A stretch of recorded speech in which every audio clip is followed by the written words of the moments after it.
मैं हैरान हूँ, महादेवी वर्मा ने लिखा है इस कविता को। और ये कविता आपको कहीं किताब में देखने को नहीं मिलेगा, तो मैं आप लोगों को ये कविता पढ़कर सुना रहा हूँ, जिसका शीर्षक है मैं हैरान हूँ।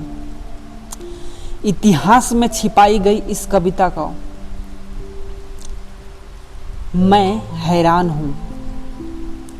मैं हैरान हूँ यह सोचकर किसी औरत ने क्यों नहीं उठाई उंगली तुलसीदास पर, जिसने कहा ढोंग गवार क्षुद्र पशु नारी ये सब तारन के अधिकारी।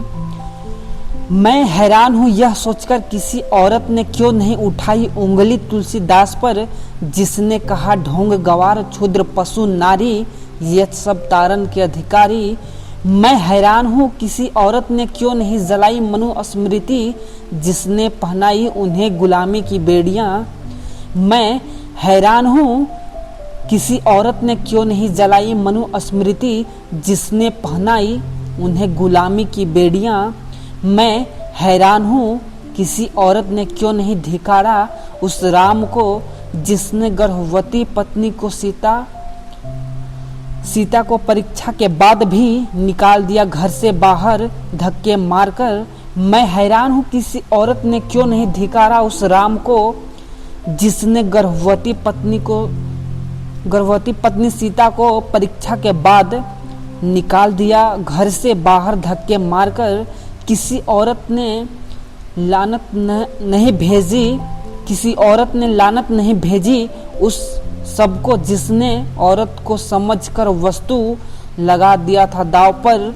होता रहा नपुंसक योद्धाओं के बीच सूची और जाति का चिरहरण महाभारत में। मैं हैरान हूँ यह सोचकर किसी औरत ने क्यों नहीं किया संयोगिता अम्बालिका के दिन दहाड़े अपहरण का विरोध आज तक। मैं हैरान हूँ इतना कुछ होने के बाद भी क्यों अपना श्रद्धेय मानकर पूजती है मेरी माँ बहनें उन्हें देवता भगवान मानकर। मैं हैरान हूँ उनकी चुप्पी देखकर, इससे उनकी सहनशीलता कहूँ या अंधश्रद्धा या फिर मानसिक गुलामी की पराकाष्ठा। ये महादेवी वर्मा की कविता किसी पाठ्य पुस्तक में आपको देखने को नहीं मिलेगी।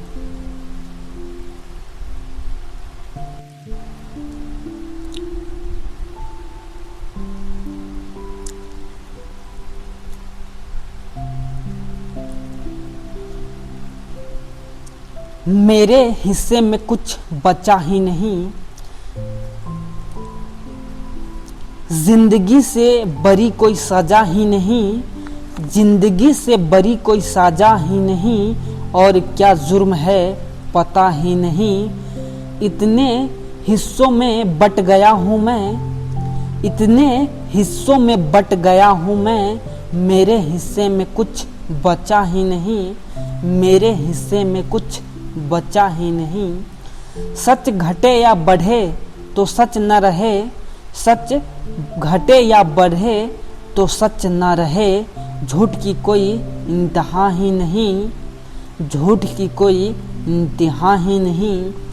चाहे सोने के फ्रेम में जर दो, चाहे सोने के फ्रेम में जर दो, आईना झूठ बोलता ही नहीं, आईना झूठ बोलता ही नहीं। आग है पानी है मिट्टी है हवा है मुझमें, आग है पानी है मिट्टी है हवा है मुझमें, और फिर मानना पड़ता है खुद।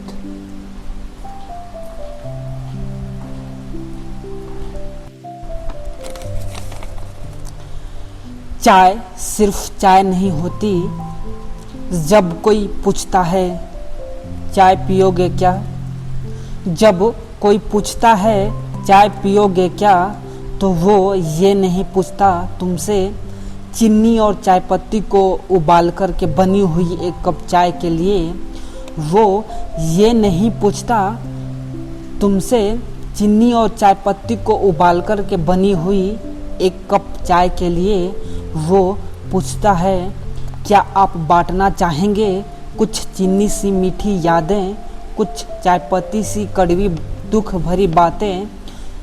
वो पूछता है, क्या आप बांटना चाहेंगे चीनी सी मीठी यादें, कुछ चायपत्ती सी कड़वी दुख भरी बातें? वो पूछता है, क्या आप चाहेंगे बांटना मुझसे अपने कुछ अनुभव, मुझसे कुछ आशाएं, कुछ नई उम्मीदें?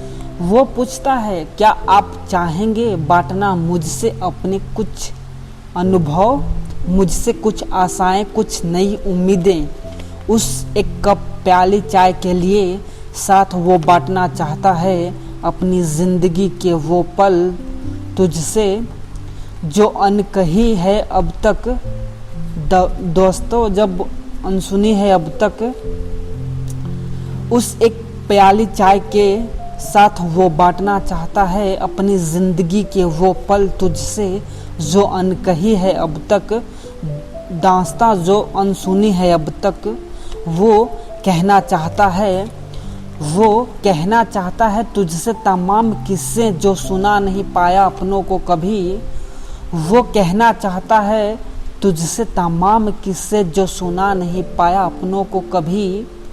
एक प्याली चाय के साथ वो अपने उन टूटे ख़त्म हुए ख्वाबों को एक बार और जी लेना चाहता है। वो एक प्याली चाय के साथ वो अपने टूटे और ख़त्म हुए ख्वाबों को एक बार और जी लेना चाहता है। वो उस गर्म चाय की प्याली के साथ उठते हुए धुओं के साथ कुछ पल को अपनी सारी फिक्र उड़ा देना चाहता है। वो उस गर्म चाय की प्याली के साथ उठते हुए धुओं के साथ कुछ पल को अपनी सारी फिक्र को उड़ा देना चाहता है। एक चाय के साथ शायद इतनी बातें दो अजनबी कर लेते हैं जितनी तो अपनों के बीच भी नहीं हो पाती, जितनी कि अपनों के बीच भी नहीं हो पाती।